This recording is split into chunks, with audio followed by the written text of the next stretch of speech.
వింటారా? రాజు చిరకాలము జీవించునుగాక.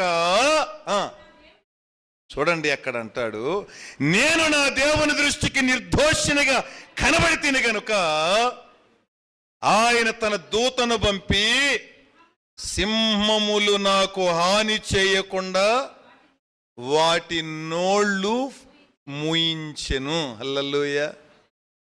దూత అన్న మాటకు యేసుక్రీస్తు ప్రభు అక్కడికి వచ్చాడు. ఇక్కడ చెప్పదలుచుకున్న మాట ఒక్కటి, యెహోవాను ఆశ్రయిస్తే ఏ మేలు రాజులు కాపాడాల్సిన పనిలేని, అధికారులు కాపాడాల్సిన పనిలే, స్వయంగా నీ దేవుడే నిన్ను కాపాడుతాడు. హల్లెలూయా. నీ దేవుడే నీ పక్షముగా ఉంటాడు. నీ దేవుడే నీ ఆ పరిస్థితుల్లోకి ఆయనే దిగి వస్తాడు. అందుకని ఇక్కడ ప్రభు మనందరికీ జ్ఞాపకం